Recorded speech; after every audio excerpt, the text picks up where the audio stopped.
Alright, so one time I was going to the movies, and I was like driving to the movies, and I was like, oh, this is going to be so much fun. I'm going to be like, just eat my popcorn. And all I could think of was like, the movie going to be great and everything, and I'm like, you know what? The people at movies are sometimes weird, but I was like, I was thinking negative all the time. So I'm like, alright, I'm just going to have a good time. I walk in the movie, I sit down. There's nobody else in the movie theater for a while. I'm like, yes, got the movie to myself. Nobody's going to be around me, nothing. And then like this school of kids comes in. And then their dad sits in front of me. He's like 5'26". That's like 8 foot tall or something. I don't even know. I was not good at math.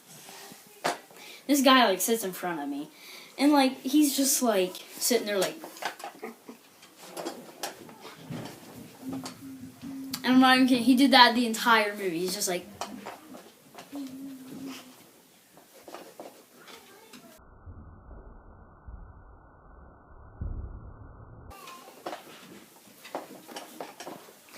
And then I'm like, what is going on here? So I'm like, I'm just going to go get some popcorn and some candy and stuff. Drink. So I walk out there and I'm like, this wasn't even a good movie. All I could see was the back of some guy's head. So I was like, you know what? I'm just going to go back in there and sit somewhere else. So I sit somewhere else. Oh, this is like halfway into the movie. This guy moves in front of me. He's like, taps on my shoulder. I'm like, what do you want? He's like, can I sit in front of you so I can have a better view of the screen? I'm like, sure. So he sits in front of me, and he's going.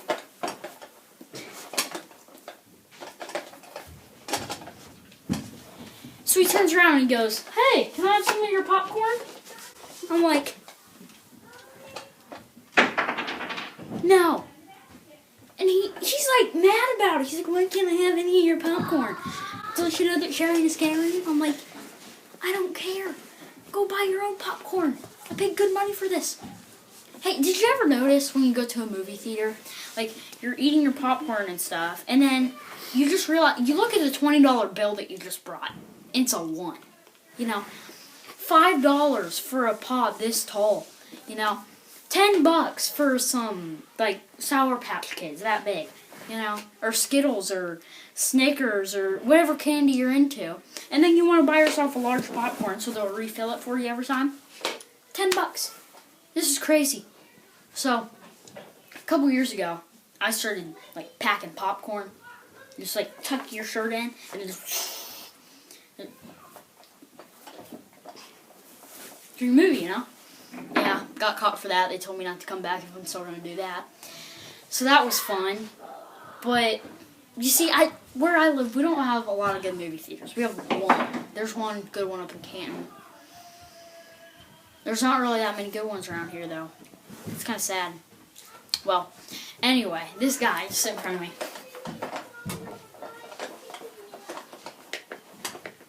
Can I have some more popcorn? No. Who asks for a stranger's popcorn, So, finally, that guy stops moving for a little bit, and he's like, I'm like, what is wrong with this guy? Like, first he's like, asking for my popcorn, and there's the worst smell you have ever smelled in a movie theater. Normally when you go to a movie theater, all you smell is popcorn and, like, candy and stuff. And kids, you hear a bunch of kids screaming and stuff because of scary movies. There's, like, this awful smell, and all these kids are like, oh, what is that? I think that guy farted. He did fart. It was the worst smell you have ever smelled in your life. It was just awful. He cleared out the movie theater. Everybody was just gone. And I'm just sitting behind him because I wanted to see the rest of the movie. And then, so I walk away. I sit somewhere else because I didn't want to be behind that. And then, there's like, he like comes over and he's like, hey man, why are you moving around? Why don't you just sit by me? And I didn't want to be like, because you smell bad and stuff. I was like, I didn't even notice that you were there. I just thought this would be a better seat. And he's like, well, I'm gonna sit by you, okay? I'm like, okay. So he's like, literally like right here, sitting by me. And he keeps on like, scooting closer like in this date or something. No, okay? So then he's like, that's some nice popcorn you got there. And I'm like, yeah. And do you ever sit by somebody in the movie theater like that? They always like talk to you and stuff, like try to interact, and you're trying to watch the movie. Kids do the same thing to you at school. Like you're trying to watch your classes and stuff, and they're like, whoa, they keep on pulling me back. Like, whoa, I need to talk to you about something. And then they're like, can I borrow your book for next?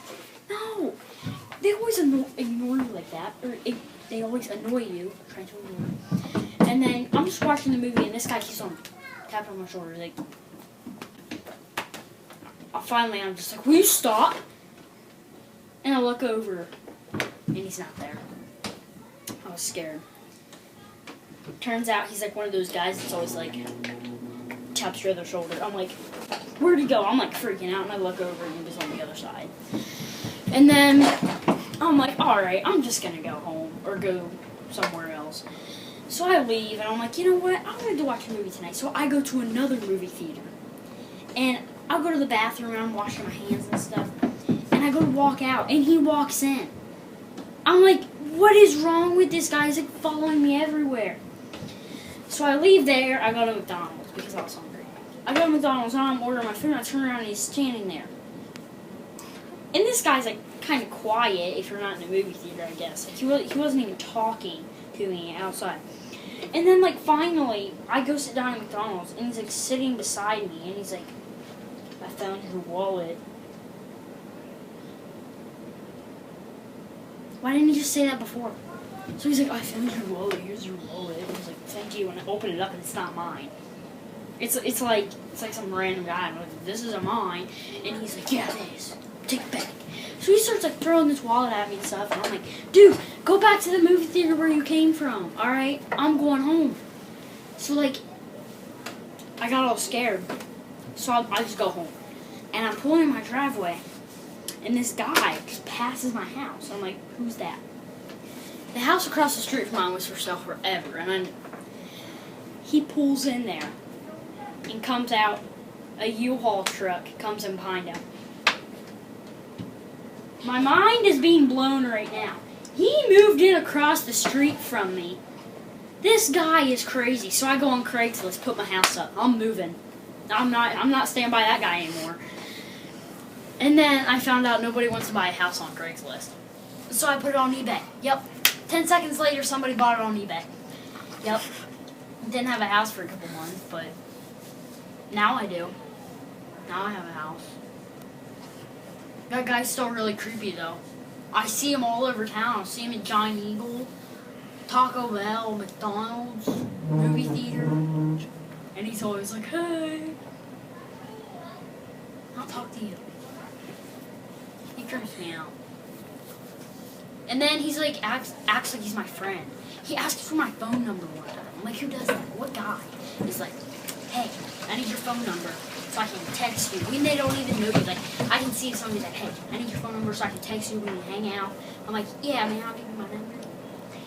Now you don't know him. And he's always like, hey, neighbor. I'm like,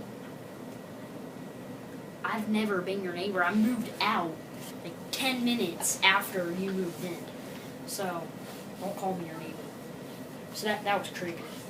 That was awful. That was an awful experience, but I have a lot of experiences like that. I'll have to tell you more about some of those experiences sometime.